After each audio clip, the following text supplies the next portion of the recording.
তারেক রহমান যে দেশে আসতেছেন আজকে 1 বছর উপরে হয়ে গেল, এটা আমার কাছে শোভন মনে হয় না। উনি তো আমাদের লিডার কেন দেশে আসেন না?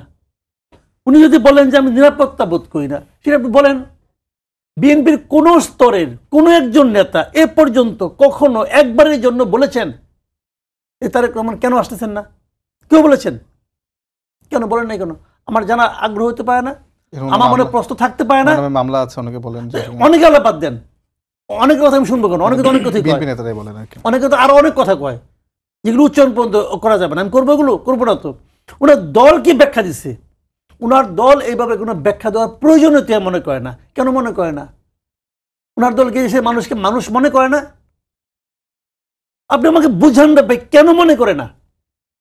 আমি জানতে চাই। ধরেন আমি বিএনপির খুব একটা ভক্ত, আমি জানতে চাই আমার নেতা কেন 1 বছর ধরে আসে না। এই ব্যাখ্যাটা আমাকে কে দিবে?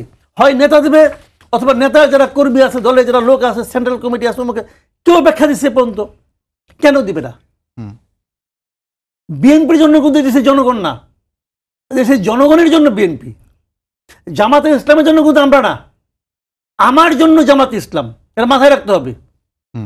তো সেই বিবেচনা উনি আসছেন না। তারপরেও আমি মনে করি ডক্টর ইউনুসের সঙ্গে একটা মিটিং হয়েছে, ডক্টর ইউনুস, এটা ডক্টর ইউনুসের আমি বলবো উনি এই জন্য 2 মার্ক কম পাবেন, এই যে ওনার উচিত হয় নাই 1 নম্বর। কিন্তু সেই মিটিং নিয়ে আপনি এনসিপি কোনো মন্তব্য করে দেখছেন যে মিটিংটা করা ঠিক হয় নাই? বলে নাই। এখন তারা কেন বলতেছে? এখন বলতেছে এই কারণে যে এরই মধ্যে ডক্টর ইউনুস ওনার জাহাজ বন্দর শিফট করছে। আচ্ছা, এতদিন এনসিপির বন্দরে ছিল, বন্দর শিফট করে উনি বিএনপির বন্দরে যে ভিড়াইছে। এবং এই জিনিসটা এখন বিএনপি কিন্তু বলে নাই যে আপনি আমার বন্দরে ভিড়ান। বিএনপি ভাই এমনি নিজের শক্তির সে বলিয়ান।